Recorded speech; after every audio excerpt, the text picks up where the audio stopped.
मी बोलतो एसपीशी बोलतो भेटूया. हा बोला. कुकडी प्रकल्पामध्ये आज ओव्हरऑल 16 TMC म्हणजे 55% पाणी साठा झालेला आहे.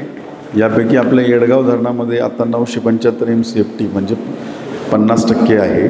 आणि येडगाव धरणामधून आता पूर नियंत्रणासाठी आपण कालव्याद्वारे 1000 क्युसेक्सने पाणी सोडलेलं आहे. या व्यतिरिक्त वडस धरणामध्ये 67% पाणी साठा आहे. आता त्यालाही आपण सध्या कंट्रोल करत आहोत आणि मीना फिडर कॅनॉलला पाणी सोडलेलं आहे आपण.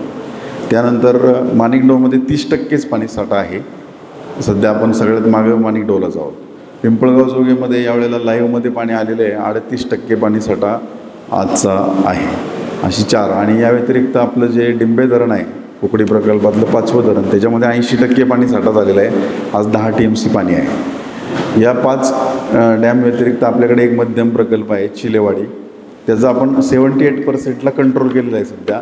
आणि 78% पाणी साठा करून आपण पाणी स्पिलवेवरून चालू आहे. आणि आपल्याकडे या व्यतिरिक्त 8 MI टँक आहेत. म्हणजे उच्छील, रामजेवाडी, गंगाळदरे, येणेरे, पारोंडे, बल्लाळवाडी, इकडं ओतूर वाघदारा आणि तिकडं आनेपेमदारा, हे सगळे 100% आज भरलेले आहेत आपल्याकडे. पाणीसाठ्याची परिस्थिती आता आपली सर्वसाधारणपणे अशी आहे सर. आणि बुडीत बंदराचे काय परिस्थिती सर? आपले बुडीत बंधारे जे आहेत हे आपण 15 एप्रिलला सर एक माननीय मंत्री महोदयांकडे एक बैठक घेतली होती. यामध्ये माणिकडोह धरणाच्या बुडीत 8 बंधारे जे आहेत यांचा समावेश कुकडी प्रकल्पामध्ये करण्याचे निर्देश दिले होते. याचं सगळ्या आपण 8ही बंधाऱ्यांचे डिझाईन करून इस्टिमेट करून टोटल आपल्याकडे 62 कोटी रुपयाची 8 बुडीत बंधाऱ्यांचे अंदाजपत्रक तयार झालेले आहेत. आणि ते आपण आत्ता कुकडी प्रकल्पाचे जे RPR आहे चतुर्थ सुप्रमा त्याच्यामध्ये समावेश करून सादर केलेलं आहे. मधल्या काळामध्ये आपण त्याच्या काही जागा बदलल्या सर? मी स्वतः बघितले जे होते त्याच्यातले 3 बंधारे सर आपण म्हणजे आहे त्याच, फक्त कसं सर 100 मीटर 200 मीटर मागं पुढे. या व्यतिरिक्त आपण फार असं काही केलेलं नाही.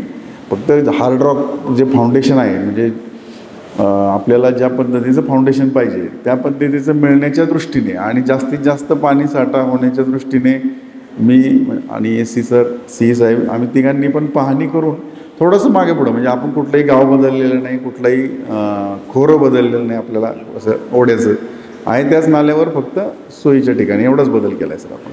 आता निरगुडेचा जो विषय होता तो जटिल विषय, बरेच वर्षाचा निरगुडे. हो हो. त्याच्या बाबतीमध्ये काय धोरण करणार आहे आपण आता? म्हणजे बेलसर केटीवेअरचं आपण निरगुडा बेलसर सर याच्यामध्ये 2 भाग आहेत. एक म्हणजे सर आता आपल्याला आपण नव्याने एक म्हणजे मागे आत्ताच्या बैठकीत आपण एक सूचना दिली होती ते म्हणजे आपल्याला बेलसरच्या तिथं खाली एक बुडीत बंधारा एक घ्यायचा आहे. तो एक विषय आपण घेतलेला आहे सर आता. त्याच्यानंतर बेलसरचे केटीवेअरच्या पाणी साठ्याच्या बाबत थोडं भूसंपादनाचे जे विषय आहेत ते आपल्याला सर MID पुणे जे आहे ऑफिस त्यांच्यामार्फत ते भूसंपादनाचं पूर्ण केलं तर मग आपला साठ्याचा जो दरवेळेला शेवट आपला जो वाद होतो म्हणजे स्थानिक लोकांचा तो यावेळेला होणार नाही. मग आणि वडच उपसा सिंचन योजनेचं सर आपलं ती पण आपली 15 एप्रिलच्या बैठकीमध्ये चर्चा झाली होती. त्याच्यामध्ये सर त्याचे जे डिझाईनचा पार्ट होता तो आपण डिझाईनचा पार्ट मागे संपवला. आणि आता मंचरला आपला जो विभाग आहे डिंबे धरण परवानगी राहिली होती ती आली का आपल्याला? सर्व परवानगी झाल्या सर. त्याचे आपल्याला त्याला इस्टिमेट झाले सर. त्याचं इस्टिमेट करून आहे ना म्हणजे हे मंचर विभागाकडे आहे, डिंबे धरण विभाग मंचर, पण त्याचं चार्ज अगदी परवापर्यंत माझ्याकडे होतं त्यामुळे मला माहिती आहे. तर आपण सर त्याचं पण इस्टिमेट केलेलं आहे आणि ते इस्टिमेटसुद्धा कुकडी प्रकल्पामध्ये आता समावेश करून ते सुप्रमामध्ये घेतले. पण ते आता बंदिस्त आहे का?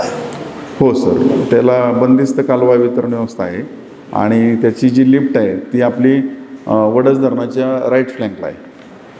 अच्छा, म्हणजे जे सगळे जी बाधित गाव आहेत त्याचा आपण सर्वे करणं होत आहे सर. आपण देवकर साहेब आहेत, आपल्याला ठरलं होतं की सर्वे करायचा, कारण त्याचा एकही भाग आपल्याला वंचित ठेवायचा नाही सर. त्याला आपण आत्ता मध्ये आपली चर्चा झाली होती त्याच्यानुसार आहे ना आम्ही सर्वे करून ठेवलेला आहे. आपण एक दिवस वेळ दिलात तर आपण आपली एक जॉईंट व्हिजिट आपली करायचं ठरलं होतं सर. त्याच दृष्टीने त्याचे जे अलाइनमेंट आहे ती सगळी आपण मार्क केलेली आहे आणि आपल्याला जेव्हा वेळ आपण द्याल तेव्हा आपण त्याची प्रत्यक्ष पाहणी करू आणि मग एक्झॅक्टली बाबा कुठल्या गावामध्ये कुठली वस्ती किंवा काय भाग जर काही वंचित राहत असेल तर त्या दृष्टीने आपल्याला काय करता येईल आपण नक्की करू शकतो.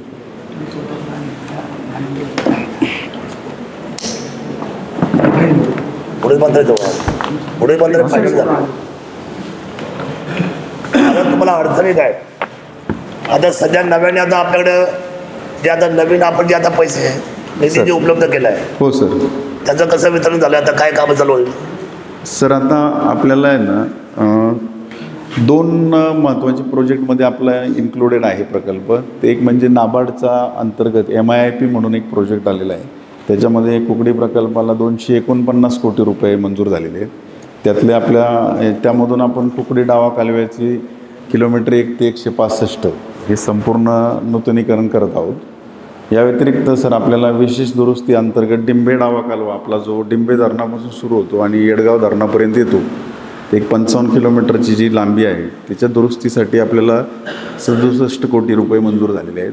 आता सर त्याच्या सगळ्या निविदा प्रक्रिया पूर्ण झालेल्या आहेत आणि आपण आपल्या शुभ हस्ते आपण ते कार्यक्रमाचं शुभारंभ म्हणजे कामच सुरू करत होतो आमचं. आणि या व्यतिरिक्तही आपण आता पिंपळगाव जोगे महत्त्वाचा आपला सगळ्यात अडचणीचा जो विषय आहे जो आपण मंत्री महोदयांच्याकडे मांडला होता नेहमी, पिंपळगाव जोगे डावा कालव्याची लांबी सर 70 किलोमीटर आहे. त्यातले 1 ते 48 हे आपल्या तालुक्यात आहे आणि 48च्या पुढे 70पर्यंत पारनेर तालुक्यात आहे सर. तर त्याच्या म्हणजे पूर्ण दुरुस्तीसाठी आपल्याला सर आता 95 कोटी रुपये त्याच्यामध्ये प्रस्ताव आपला आहे आणि तो शासन स्तरावर मंजूर होतो. स्टाफची काय परिस्थिती आहे? स्टाफ सर माझ्याकडे मंजूर स्ट्रेंथ 542 आहे. आता 234 लोक कार्यरत आहेत आणि 300 जागा रिक्त आहे सर आपल्या. पाणीपट्टी रिकव्हरी सर आपली यावर्षी 4 कोटी 6 लाख रुपये झालेली आहे. म्हणजे आत्तापर्यंतची सगळ्यात हायेस्ट सिंचनाची आणि 3 कोटी रुपये बिगर सिंचन अशी 7 कोटी रुपये आपली वसुली झाली सर. 4 सिंचन हां आणि 3 बिगर सिंचन अशी 7 कोटी रिकव्हरी बऱ्यापैकी आहे सर. आपल्याकडं काय आहे सर, कालव्यावर सगळीकडं पाणी वापर संस्था स्थापन झालेल्या आहेत. त्यामुळं आपल्याला पाणी वापर संस्थांना सबसिडाईज रेटने आपण पाणी देतो. त्यामुळे वसुली आपली तशी कमी दिसते, म्हणजे इतरांच्या मानाने आपली जी कमी दिसते ती. आणि दुसरी गोष्ट आपल्याकडं कुठलेही MIDC नसल्यामुळं आपल्याकडे बिगर सिंचनाचे तेवढे ग्राहक नाही. Thank you sir.